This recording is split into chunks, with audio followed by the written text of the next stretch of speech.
Hey guys, welcome back to my channel. Here I share what a typical week of meals looks like for us, a homeschooling family of 5 living abroad that eats 3 meals per day, mostly from scratch, just a place to share recipes, meal prep, and dinner inspiration. Here I am, 7 o'clock Monday morning. I am starting off with this baked oatmeal. I shared this recipe in my last video. This is something I prep every week just for me. I usually bake it Sunday night, but we had some things to do after church yesterday and didn't get home till late, so I just threw together the batter, leaving the baking for this morning. Before I head out the door to take my daughter to preschool, I want to throw together some naan.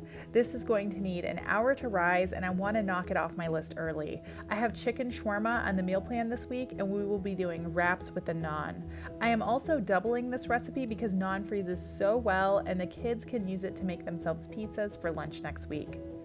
Once I got back from dropping my daughter, I kick it into high gear. I have a lot on my list and we are taking today off from homeschooling, so I want to take full advantage of this time. Now I am making another veggie tray for the fridge. I try to keep a container of my kids' favorite veggies washed and ready to eat for snacks or for sides to accompany lunches and dinners. Now that that's done, I'm going to start on some biscuits for the freezer. These are freezer staples for us. We do a lot of breakfast sandwiches in the morning, and they're great to have on hand for dinner. I actually pinned a few bubble up casserole recipes I want to try out with these. I am quadrupling this recipe. I don't have a biscuit cutter. I've always just sliced them with a knife. Now I'm placing them on a parchment-lined cooling rack, giving them as much space as possible. These are going to my freezer just like this until frozen through. I have reserved a few biscuits for monkey bread this morning. I was inspired by this recipe here. I have been playing around with this recipe. It calls for canned biscuits. If you're using these homemade biscuits, you need to be sure to cut them small. I am using 6 of my homemade biscuits, rolling each piece into a ball and coating it in a little cinnamon and sugar. I am baking this in a small bread pan. The last time I baked these, I poured about 2 tablespoons of melted butter over the top, but I skipped that today, and I gotta be honest, it was not as good. If you want to try this recipe at home, don't skip the butter. However, my kids and husband still devoured them. I mean, how can you go wrong with biscuit dough coated in cinnamon sugar? Most of this pan was gone by the afternoon.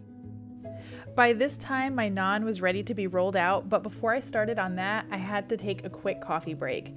Since moving to Botswana, we have started using a French press to brew our coffee, and I don't think we will ever go back to a drip coffee maker again. I brewed this yesterday and stuck it in the fridge for iced coffee today. I am making mine with a half cup of almond milk. I like to add the sweetener to the milk and then take my frother to it for a minute or so. I am using an artificial sweetener, but you can use anything. Sometimes I use maple syrup or honey. Next, I add in the ice, and then comes the coffee. I like to use at least a cup. This is such a great pick-me-up. All right, time to start rolling out this naan. Here we are, nearly 11 o'clock. My naan is cooling and my biscuits are frozen. Now that I can bag these up, I'll have room to freeze some cookie dough. We have been out of chocolate chip cookie dough for a while now. My kids are going to be so happy. Having this in the freezer is so convenient. We can just pop a few on a tray. My 11-year-old can bake them himself. Now I'm throwing together a small batch of banana muffins with some overripe bananas. I'm keeping them nut-free this time so I can pack them for my daughter's snack on preschool days. While my banana muffins are baking, I'm going to mix up some bread dough, and while that rises, I am going to mix up some spice mixes and sauces that we'll need for dinners this week. Let's start with this roasted chicken seasoning. For this recipe, you're going to need brown sugar, salt, black pepper, paprika, ground mustard, garlic, onion, oregano, thyme, and chili powder. I am doubling this recipe because this is our second week in a row roasting chicken for dinner. It is so simple and something everyone in the family will eat. I made a little label for my jar reminding me how to make the wet rub for my chicken using this. Now for my shawarma seasoning. For this, you're going to need salt, pepper, cumin, ground coriander, paprika, turmeric, ground clove, and cayenne. This chicken shawarma has become a family favorite. There are so many spices going on here that need to be measured out, so taking the time now to pre-measure everything really helps when it comes to prepare this later this week. Again, I made a little label reminding me how to throw together the marinade for this. Now for this spicy lime sauce. You're going to need 6 cloves of garlic, 2 chilies sliced, the juice of 1 lime, 1 tablespoon of white sugar, 1.5 tablespoons of fish sauce, and salt to taste. Whenever we make this for our family of 5, we triple the recipe. I'm going to be honest, my husband is the one who discovered this recipe and is usually the one who makes it. I did not do it justice here. So I'm going to tell you how to properly prepare this, and I'll be sure to post instructions in the description box. I did not correctly assemble this in the video you're watching now. We use a mortar and pestle for this recipe. We bought it specifically for this sauce. We make it often. It is that good. I didn't have garlic cloves on this day, so I used minced garlic.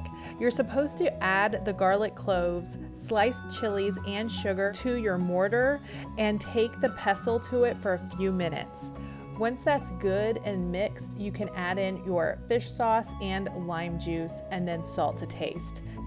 I recommend storing this in a wide-mouthed jar because you're going to want to be able to give it a good stir and spoon it over your meal. All right, my bread is now ready for baking. Today I made 1 sandwich loaf, 1 cinnamon swirl loaf, and the rest were turned into sandwich rolls. Once my bread was finished, it was time to get my chicken in the oven. I will be roasting 2 chickens with that seasoning I made earlier today. I have butterflied each one, cutting out the spine. This is one of the best ways to roast a whole chicken.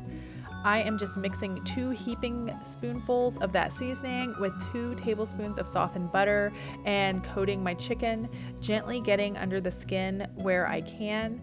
Now I'm going to pop it in the oven till done. We will be using this for chicken sandwiches with those dinner rolls tonight. I also threw together a pasta salad to go with it. This will be our dinner for the next 2 nights. Okay, that was pretty much how I prepped everything for the week. I would definitely call this a productive day in the kitchen. It is 4:14. My chicken is roasting. My pasta salad is made. I have my naan cooled and bagged up. I have my rolls cooling. Like I said, those will be used for sandwiches with that roasted chicken.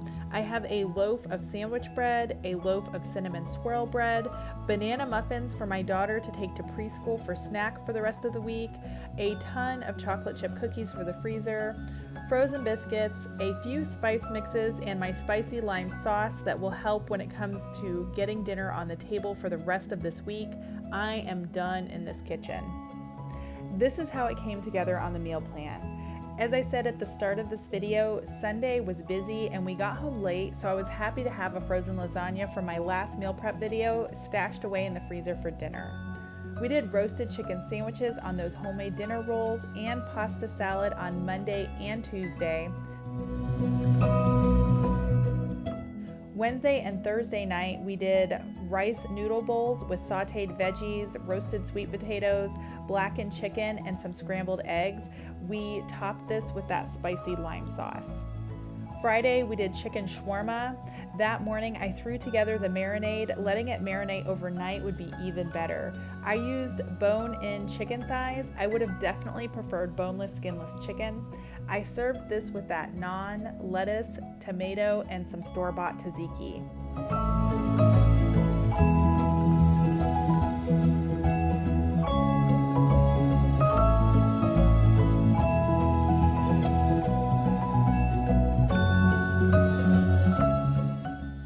Our breakfast is pretty much on autopilot. I ate my baked oatmeal most every day. My kids did oatmeal a few times, some biscuit sandwiches, that cinnamon bread with smoothies. I have a full video dedicated just to breakfast if you're new here and looking for some inspiration. Same for our lunches. We still had some burgers in the freezer from my last video. We did pizza one day with that naan, grilled cheese sandwiches with the bread that I baked. I also did a snack lunch one day with some guacamole and some fresh mango. For snacks this week, I tried a few new recipes. I made these nut bars that were supposed to be a copycat version of Kind bars. I definitely need to experiment with this recipe. They were really good, but I didn't have a working thermometer and I found them to be a little too sweet and a little too sticky. I also made yogurt in the crock pot. The flavor was good, but the texture came out weird, almost slimy. My kids were not fans. It did not go to waste though. Through a little experimenting, we came up with a really good smoothie recipe. I ended up freezing 1/4 cups of the yogurt with a teaspoon of chia seeds and about half a tablespoon of honey in silicone cupcake liners. 2 of these with a cup of milk and some frozen berries made perfect smoothies. These are still a work in progress. I find it to be a little bit easier on my stick blender if I cut them into fourths before blending. I also made a big batch of what we call cookie granola. I will link that recipe and the recipes for everything I shared in today's video in the description box below. All right, guys, that's all I've got for you today. Thank you so much for being here. Please like this video if you thought it was helpful, share it if you think it's worth sharing, and tap on that subscribe button if you haven't already and want to see more. Until next time.